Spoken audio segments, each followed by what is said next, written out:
नमस्कार मित्रों, अन्वेषण प्लेटफॉर्म से एक बार पुनः आप सभी का स्वागत करता हूं। जैसा कि हम लोग की क्लास भारतीय संविधान एवं राज्य व्यवस्था के विषय पर चल रही है, जिसमें हमने पीछे के क्लास में हमने देखा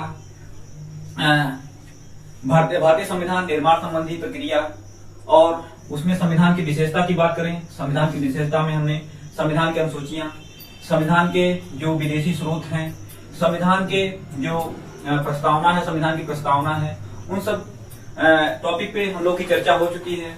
आगे हम लोग जो संविधान में 22 भाग 395 अनुच्छेद और जो 22 भाग 395 अनुच्छेद हैं, उनमें से हम लोग की बात तीसरे पे हो रही है, तीसरे भाग में हो रही है, जिसमें हमने तीसरे भाग में हमारे जो फंडामेंटल राइट्स यानी जो हमारे मूल अधिकार हैं, उनमें हमने जो आर्टिकल 12 से 35 तक में हमने आर्टिकल 12, आर्टिकल 13 और जो 14 से लेकर 18 तक जो हम लोग को समता का अधिकार यानी कानून के समक्ष समता का अधिकार जो मिला है, उसको हमने देख लिया था।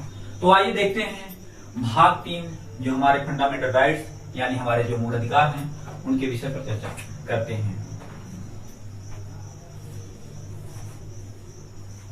भाग 3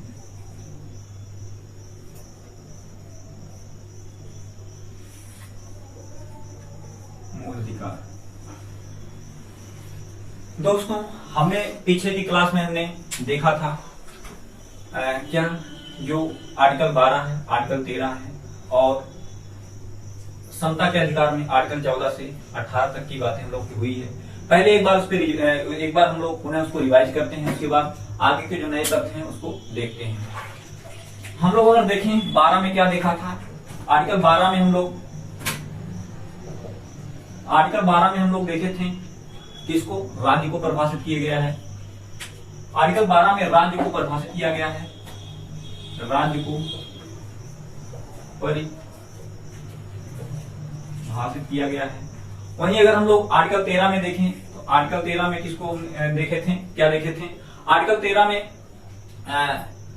अल्पीकरण व असंगत संबंधी प्रावधान किया गए हैं। अल्पीकरण व असंगत संबंधी प्रावधान किए गए हैं। क्या? अल्पीकरण व असंगत संबंधी प्रावधान किसमें? आर्टिकल 13 में किए गए हैं। अल्पीकरण व असंगत जो शब्द है, इसका तात्पर्य है कि राज्य के द्वारा ऐसा कोई भी कानून नहीं बनाया जाएगा जो हमारे फंडामेंटल राइट्स हैं यानी जो हमारे मूल अधिकार हैं, उस पर कोई उसका प्रभाव पड़े। हमने पीछे की क्लास में इन सब बातों पे समझा है। आज सिर्फ हम लोग रिवीजन करते हुए आगे हम लोग बढ़ेंगे। वहीं 14 में हम लोग देख लें, 14 में क्या है? समता का अधिकार। समता के अधिकार में हमने देखा था कानून के समक्ष समानता, कानून की समक्ष समानता और कानून के समक्ष संरक्षण पे हम लोग ने बातें की थी। क्या? कानून के समक्ष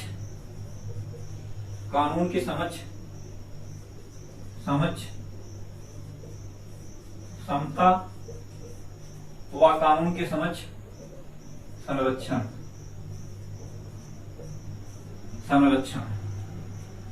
किसमें है? आर्टिकल 14 में। वहीं अगर हम लोग आर्टिकल 15 में देखें, आर्टिकल 15 में क्या है? जाति धर्म मूल वंश या जन्म स्थान के आधार पर राज्य को अधिकार प्राप्त नहीं है कि राज्य किसी व्यक्ति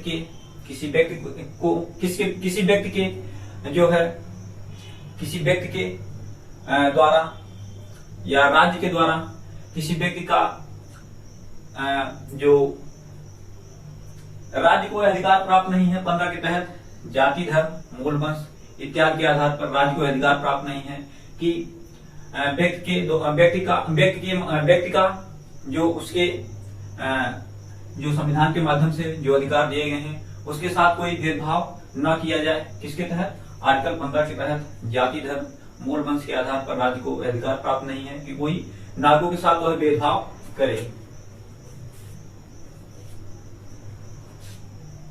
जाति धर्म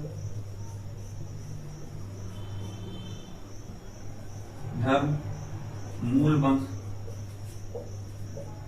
जन्म स्थान के आधार पर राज्य को अधिकार प्राप्त नहीं है कि वो कोई भेदभाव करे।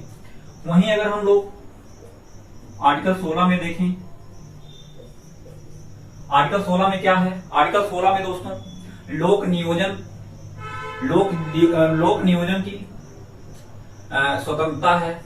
यानी लोक नियोजन के जो राज्य के द्वारा कोई पद निकाला जा रहा है तो उसमें जो भारत के नागरिक हैं या राज्य के नागरिक हैं उसमें सभी को समान तरीके से समान अवसर मिले। क्या लोक नियोजन का संरक्षण दिया गया है? लोक नियोजन का संरक्षण है, संरक्षण प्राप्त है किसके तहत? 16 के तहत। वहीं अगर हम बात कर लें 17 में, आर्टिकल 17 में क्या है? आर्टिकल 17 में स्पृश्यता संबंधी प्रावधान किया गया है। यानी आर्टिकल 17 के माध्यम से स्पृश्यता को खत्म कर दिया गया है।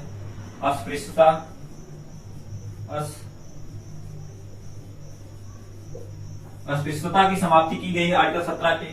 अगर वहीं हम देखें आर्टिकल 18 में, आर्टिकल 18 में दोस्तों उपाधियों का अंत किया गया है।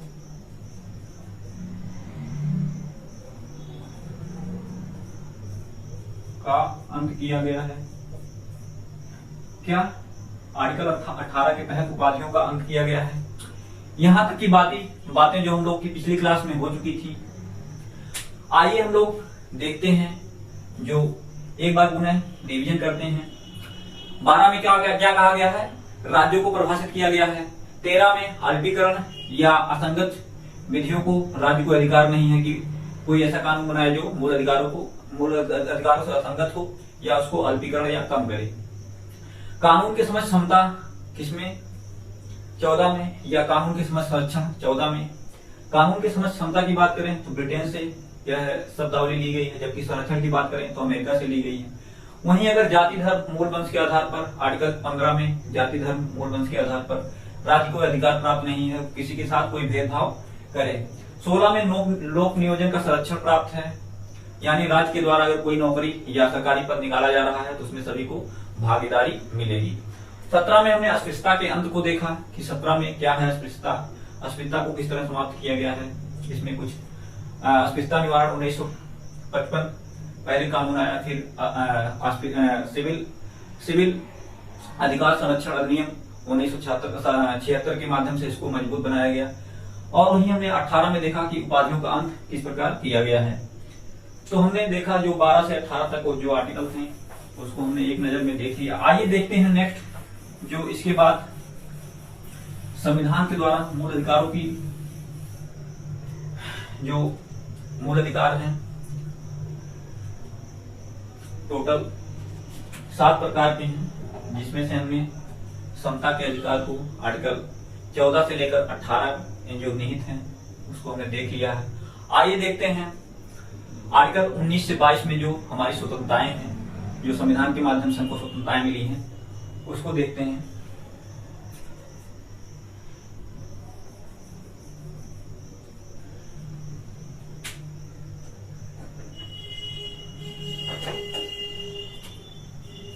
स्वतंत्रता का अधिकार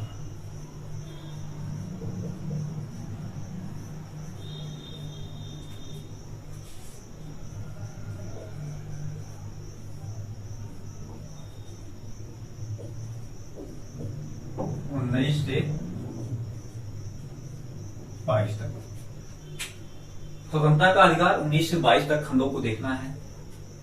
बात कर ले दोस्तों स्वतंत्रता के अधिकार में, तो आर्टिकल 19 और 22 तक में यह बातें निहित हैं। अगर बात करें हम भारतीय संविधान के अंतर्गत 19 और 22 के, 19 से लेकर 22 में स्वतंत्रता के अधिकारों को उल्लेखित किया गया है।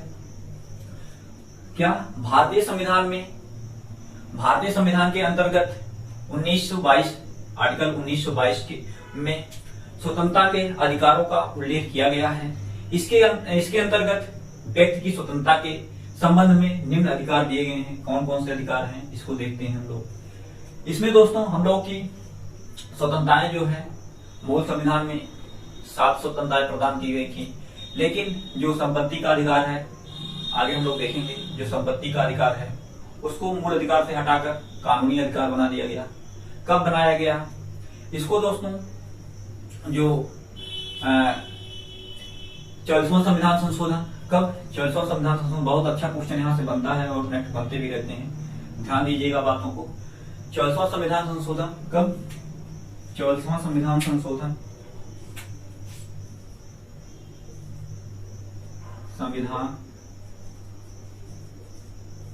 संशोधन 1978 के माध्यम से। 44वां संविधान संशोधन 1978 में जनता पार्टी के द्वारा इसको मूल अधिकार से हटाकर कानूनी अधिकार बना दिया गया। क्या? इसको मूल अधिकार से हटाकर कानूनी अधिकार बना दिया गया। अब हमारे पास वर्तमान में जो है हमारे पास 6 प्रकार की स्वतंत्रताएं हैं। क्या? हमारे पास 6 प्रकार की स्वतंत्रताएं विद्यमान हैं।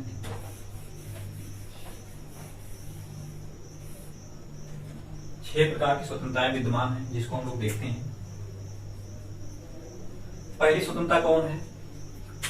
अगर हम इसी आर्टिकल 19A में देखें, आर्टिकल 19 की बातें अगर हम लोग करें, आर्टिकल 19A में देखें, आर्टिकल 19 के तहत 19A के तहत विचार अभिव्यक्ति की स्वतंत्रता दी गई है। विचार और अभिव्यक्ति की स्वतंत्रता दी गई है किसके तहत? आर्टिकल 19 के तहत विचार अभिव्यक्ति की स्वतंत्रता। अगर वहीं 19D में हम लोग देखें तो शांतिपूर्वक बिना हथियार के सम्मेलन व सभा करने की स्वतंत्रता। क्या? शांतिपूर्वक बिना हथियार के सम्मेलन व सभा करने की स्वतंत्रता किसमें? आर्टिकल 19B में बातें कही हैं। वहीं अगर आर्टिकल 19C की अगर हम बात करें तो इसमें समूह व संगठन बनाने की स्वतंत्रता आपको प्राप्त है। वहीं अगर हम लोग आर्टिकल 19D की अगर बात करें तो भारत में आबाद रूप से कहीं भी बस जाने की स्वतंत्रता किसके माध्यम से? संविधान के माध्यम से हमको मिली है। वहीं अगर हम आर्टिकल ई की बात करें, आर्टिकल 19E की, भारत क्षेत्र में निवास करने व कहीं वहां बस जाने की स्वतंत्रता, यानी आप भारत क्षेत्र में कहीं भी निवास कर सकते हैं, वहां बस सकते हैं किसके तहत? आर्टिकल 19E के तहत। वहीं अगर F को देखें, आर्टिकल 19F जो संपत्ति का अधिकार है, आर्टिकल 19F के तहत संपत्ति का अधिकार को कब? 44वां संविधान संशोधन 1978 के माध्यम से जनता पार्टी के द्वारा, उस समय जनता पार्टी की सरकार थी, उसके माध्यम से इसको कानूनी अधिकार बना दिया गया। क्यों बना दिया गया? दोस्तों, पहले जब 1978 के पहले कानूनी मूल अधिकार में संपत्ति आती थी तो उस समय जो भारत सरकार का है अधिकार नहीं होता था कि अगर कहीं कोई ट्रेन की पटरी बिछवानी है या हाईवे निकालना है तो उसमें कहीं ना कहीं संपत्ति के अधिकार के माध्यम से वहां पे आदमी का खेत, घर इत्यादि आ जाते थे। तो उसमें अगर सरकार उनको उनके जमीनों को लेना चाहती थी, व्यक्ति सीधे मूल अधिकार, ऐसा अधिकार है सीधे आप लोग सीधे सुप्रीम कोर्ट या high court, supreme court article 32 के तहत और हाई कोर्ट 226 के तहत आप लोग जा सकते हैं। तो इसी बात का फायदा उठाते हुए लोग सीधे भाग जाते थे सुप्रीम कोर्ट और कहते थे सरकार हमारा तो एक मूल अधिकार है, ये तो सरकार हमारा ये तो मूल अधिकार है, इसके तहत हमारी जमीनें जो है सरकार ले रही है, क्यों ऐसा कर रही है? इसमें जो रेल की पटरियां बिछाने वाली कंपनी थी या उस समय के जो हाईवे बनाने वाली कंपनी थी बच जाती थी, जमीनें नहीं मिल पाती थी जमीन के लिए। तब सरकार को समझ में आया और सरकार के द्वारा यह कदम उठाया गया 1978 में, इसको मूल अधिकार से हटाकर कानूनी अधिकार दे दिया गया। तब से आज देख रहे हैं कि नए नए हाईवे, नए नए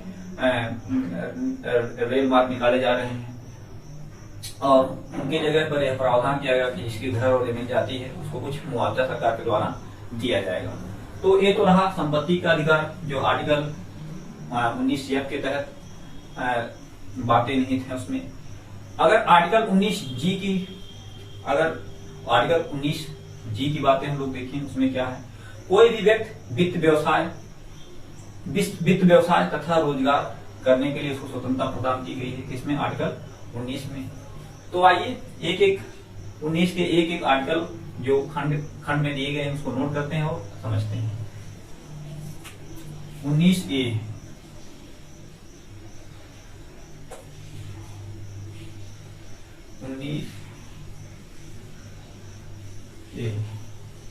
19A में क्या है? विचार अभिव्यक्ति की स्वतंत्रता है।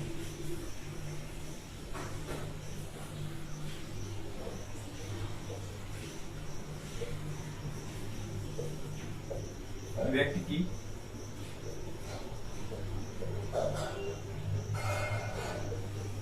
स्वतंत्रता है प्रदान की गई। वहीं अगर हम लोग 19B में अगर देखें, 19B में अगर हम लोग देखें तो क्या है? 19B में दोस्तों शांतिपूर्वक बिना हथियार के सभा और सम्मेलन करने की स्वतंत्रता।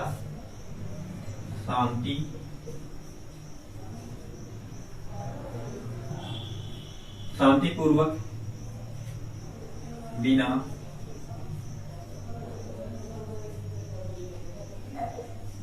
हथियार के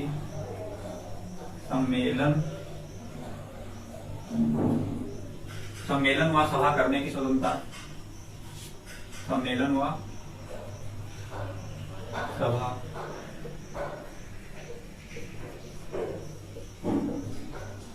स्वतंत्रता। वहीं अगर हम लोग 19C में देखें, 19C में क्या है?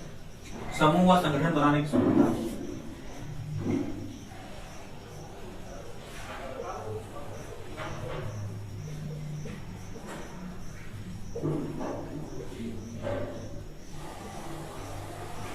वहीं अगर 19D में हम लोग देखें,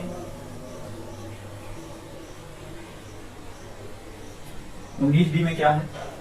19D में भारत में अबाध रूप से कहीं भी बस जाने की स्वतंत्रता। भारत में अबाध रूप से भ्रमण करने की स्वतंत्रता। भारत में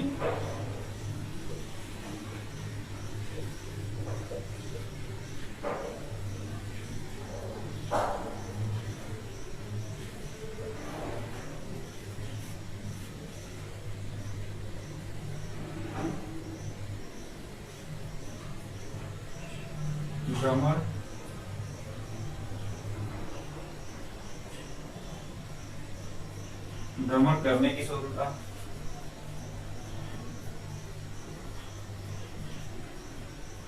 आइए समझते हैं पहले जो 4 खंड हैं।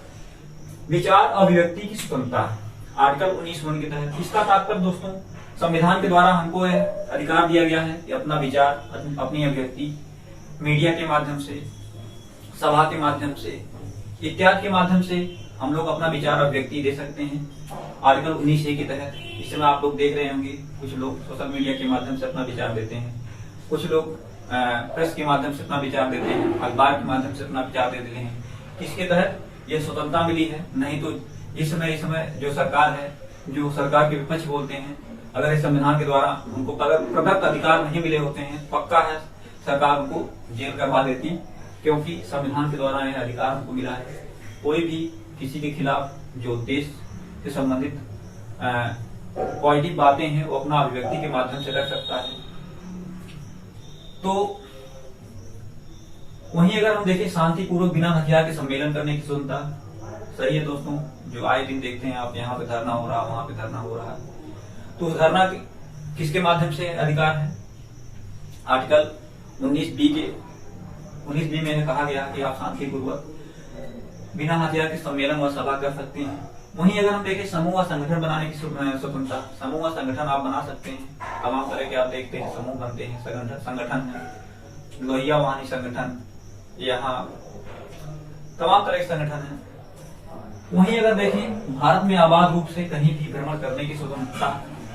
भारत में आप कहीं भी घूम सकते हैं, टहल सकते हैं, भ्रमण कर सकते हैं, यह स्वतंत्रता आपको मिली है। लेकिन इसके कुछ अपवाद भी हैं। आप वहीं पर घूम टहल सकते हैं जहाँ पे घूमने वाली जगह है, ना कि पहुंच जाइए जहाँ पर LOC खड़ी है, जैसे सीमावर्ती क्षेत्र जहाँ संदिग्ध एरिया है वहां पर घूम टहले। ऐसी जगह नहीं, जहाँ पे घूमने संबंधित जगह है वहीं पे घूम सकते हैं आप। आइए 4 खंड हमने देखा, 3 खंड और इसमें है, उसको देखते हैं। 19D तक देख लेते हैं। 19E में क्या है? 19E में दोस्तों, भारत क्षेत्र में निवास करने तथा बस जाने की स्वतंत्रता। भारत क्षेत्र में निवास करने तथा बस निवास करने तथा बस जाने स्वतंत्रता। स्वतंत्रता किसके तहत? आर्टिकल 19 के तहत। आर्टिकल 19 को अगर हम लोग देखें, संपत्ति का अधिकार, अब वर्तमान में निश्चित हो गया है। वहीं अगर हम लोग देखें आर्टिकल G, व्यवसाय तथा रोजगार की स्वतंत्रता या रोजगार तथा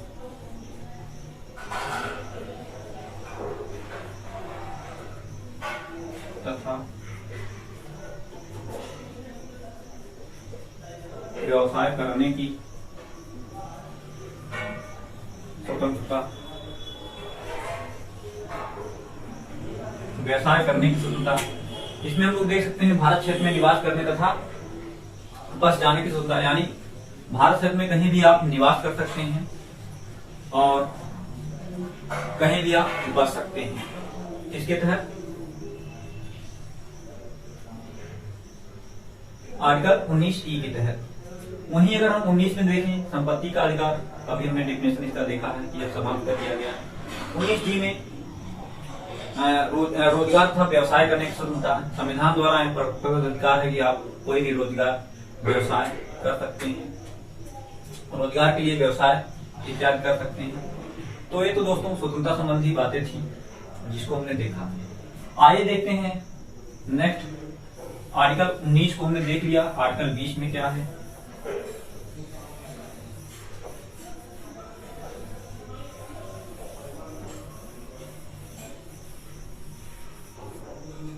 आर्टिकल 20 में क्या प्रावधान किया गया, आइए देखते हैं।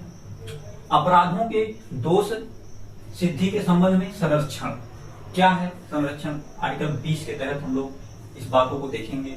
इसमें यह प्रावधान किया गया है, किसी व्यक्ति को तब तक अपराधी घोषित नहीं किया जाएगा जब तक उसके द्वारा उस समय के कानून, जो उस समय के कानून प्रचलित हैं, उसका उल्लंघन ना किया गया हो। किसके तहत? आर्टिकल 20 के तहत।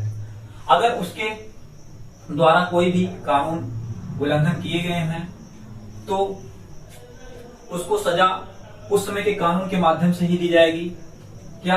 सजा उस समय के कानून के माध्यम से दी जाएगी, ना कि कोई नया कानून बना के। यह संरक्षण दिया गया है आर्टिकल 20 के तहत।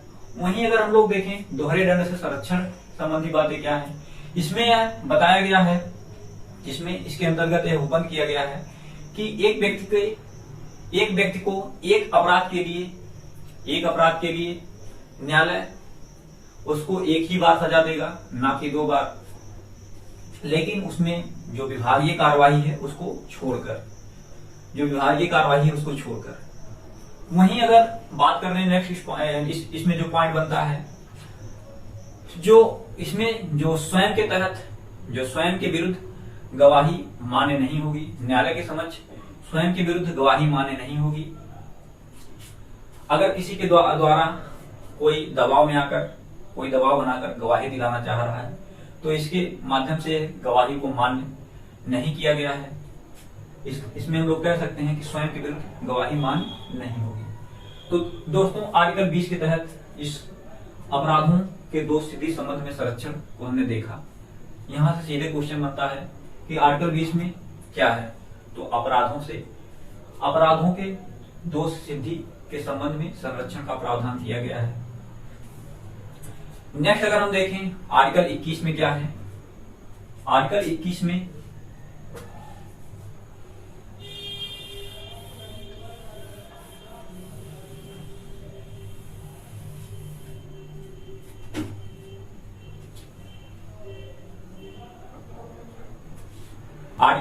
में क्या बताया गया है,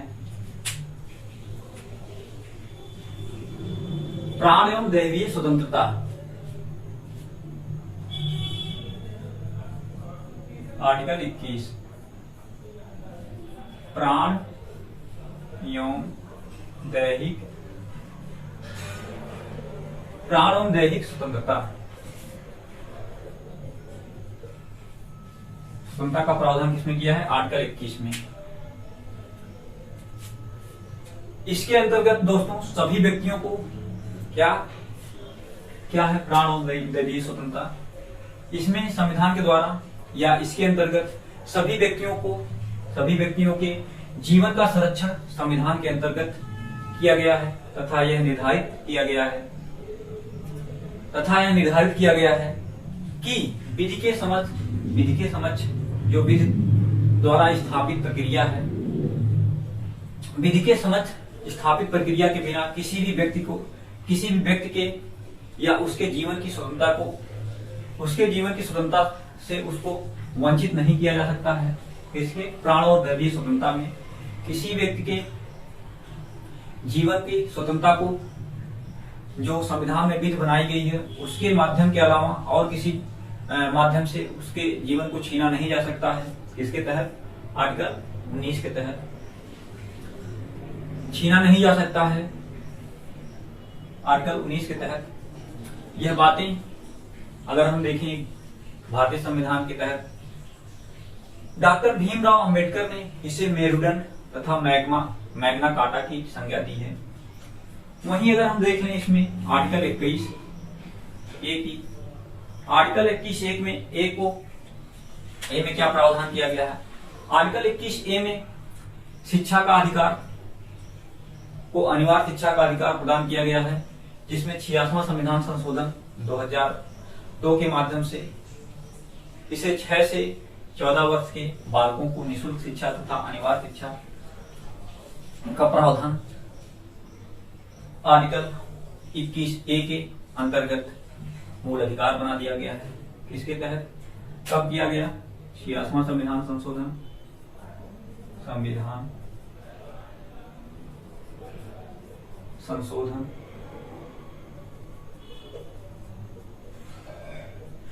2002 के माध्यम से यह क्या अनिवार्य बना दिया गया। किसके कहने पर यह आया था? एक मोहनी जैन वर्सेस कर्नाटक राज्यवाद में एक रेट के माध्यम से संविधान में मूल अधिकार के रूप में प्रदान हुआ। तो यहां से अक्सर क्वेश्चन बनता है कि 21 ए में क्या है, तो क्या है 6 से 14 वर्ष बालकों के लिए अनिवार्य शिक्षा का प्रावधान किया गया है। कब किया गया? 66वां संविधान संशोधन 2002 के माध्यम से किया गया। तो दोस्तों ये तो रहा प्राण एवं दैवीय स्वतंत्रता से संबंधित जो बातें नहीं थे। नेक्स्ट अगर हम बात कर लें इसको प्रभावी कब बनाया गया, इसको संसद के द्वारा 2009 में इस कानून के माध्यम से संसद के द्वारा पास किया गया और 1 अप्रैल 2010 में यह प्रभावी हुआ। कभी कभी यहां से भी क्वेश्चन बन जाते हैं। तो ये तो बातें रही प्राण एवं दैवीय स्वतंत्रता की। नेक्स्ट हम लोग बातें करते हैं आर्टिकल 22 की। आर्टिकल 21 में इसमें दोस्तों जो अधिकार हम लोग को प्राप्त किए गए थे 14वां संविधान संशोधन 1978 के माध्यम से, यह भी बंद किया गया था कि जो हमारे आर्टिकल 20 और आर्टिकल 21 का को आपातकाल के दौरान निलंबित नहीं किया जा सकता है। यह भी कभी कभी क्वेश्चन बनता है किसमें? आर्टिकल 21 में और आर्टिकल 20 और 21 हुआ 21 को आपातकाल के दौरान इसको निलंबित नहीं किया जा सकता है। कब किया गया? 14वां संविधान संशोधन 1978 के माध्यम से यह बातें निकल के आई। नेक्स्ट देखते हैं आर्टिकल 22। इसमें क्या है? गिरफ्तारी से संरक्षण।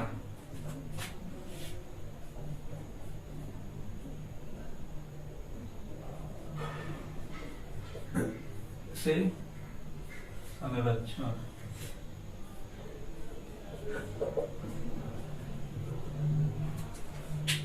इसमें अगर हम लोग गिरफ्तारी से संरक्षण संबंधी बातें अगर देखें तो किस तरह हम लोग को अधिकार दिया गया है। इसमें 2 प्रकार से संरक्षण प्रदान किए गए हैं। कैसे? सामान्य गिरफ्तारी के माध्यम से और निवारक निरोध गिरफ्तारी के माध्यम से। सामान्य गिरफ्तारी का संरक्षण,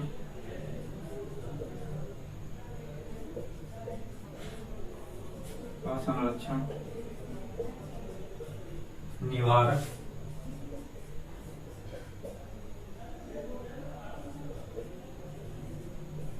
निवारक निरोध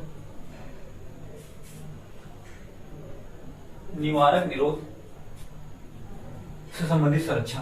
सामान्य गिरफ्तारी क्या है दोस्तों?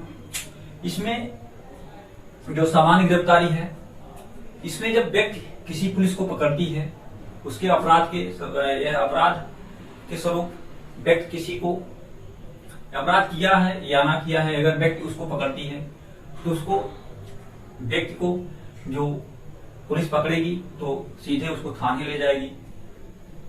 थाने जब ले जाती है तो व्यक्ति को कुछ अधिकार दिए गए हैं संविधान के माध्यम से। कौन कौन से अधिकार दिए गए हैं? पुलिस ने जब व्यक्ति को पकड़ा है तो उसको उसके अंतर्गत व्यक्ति को कारण जानने का अधिकार है कि क्यों हमको आप पकड़े हैं। दूसरी बात आती है कि यात्रा के समय को छोड़कर पुलिस उनको न्यायालय के समक्ष 24 घंटे के अंदर उनको न्यायालय के समक्ष, न्यायाधीश के समक्ष ले जाकर प्रस्तुत करे। 24 घंटे के अंदर उनको यह निर्देश होता है कि वह न्यायालय के समक्ष उनको ले जाकर समक्ष उनके प्रस्तुत करें, लेकिन उसमें जो आने जाने का समय है उसको छोड़कर। और वहीं अगर हम बात करें नेक्स्ट अगर हम बात करें इसमें व्यक्ति जो जिसको गिरफ्तार किया गया है उसको अपने मन पसंद का वकील करने का अधिकार है। किसमें? गिरफ्तारी से संबंधित। वहीं अगर निवारक निरोध में हम लोग बात करें, निवारक निरोध में दोस्तों इसमें स्वतंत्रताएं मिली हैं आपको, इसमें से कोई भी स्वतंत्रता नहीं मिली है। इसमें अगर आपके द्वारा कोई किसी दंगा में या किसी देशद्रोह में आपको संज्ञान में भी पुलिस के आ जाते हैं कि आप वहां पर थे, तो शक के आधार पर निवारक निरोध कानून के माध्यम से आपको गिरफ्तार किया जा सकता है और इसके तहत आपको 3 महीने की कैद हो सकती है, जिसको वर्तमान में लोग नजरबंद के नाम से भी जानते हैं। आपको नजरबंद कर दिया जाएगा 3 महीने के लिए। क्यों? आप चाहे अपराध किए हों या ना किए हों, आपको शक के आधार पर आपको बंद किया जो है पुलिस आपको पकड़कर बंद कर सकती है और आपको इतना भी अधिकार नहीं होगा कि आप उनसे पूछ सके कि हमको क्यों पकड़ा गया है। और आप अपने मनपसंद वकील को भी नहीं कर सकते हैं, जैसे सामान्य गिरफ्तारी पर हम लोग देखे थे जो अधिकार हम लोग को मिले हैं। और नेक्स्ट अगर हम लोग बात करें तो अगर आपको 3 महीने हो जाता है तो स्वयं आपको छोड़ सकती है, न्यायालय आपको छोड़ सकता है। लेकिन अगर आपके द्वारा कोई ऐसा अपराध किया गया है जो देश के विरुद्ध हो, ऐसा फील हो रहा हो नागरिक को, जो न्यायालय के न्यायाधीश हैं वहां ऐसा एविडेंट अगर ऐसा कोई तथ्य उनके पास हो कि आप फिर बाहर निकलकर कोई अपराध कर सकते हैं, तो आपको नहीं छोड़ा जाएगा। न्यायालय के द्वारा एक पीठ गठित होती है और उस पीठ के माध्यम से निर्णय लिया जाता है कि आपको कब तक एसडी में रखा जाएगा। तो ये है निवारक निरोध कानून। इसमें शक के आधार पर आदमी को पकड़ा जाता है और सीधे बंद कर दिया जाता है। इसका तात्पर्य है दोस्तों कि नागरिकों को या व्यक्तियों को अपराध करने से रोकना। लेकिन इससे अगर देखा जाए तो थोड़ा सा मौलिक अधिकार के हनन के रूप में आता है, लेकिन देश की अखंडता और एकता और राष्ट्रता को सुनिश्चित रखने के लिए यह जरूरी भी है। तो आज की क्लास दोस्तों हम लोग यहीं पर समाप्त करते हैं। मिलते हैं नेक्स्ट क्लास में। आज के लिए बहुत बहुत धन्यवाद।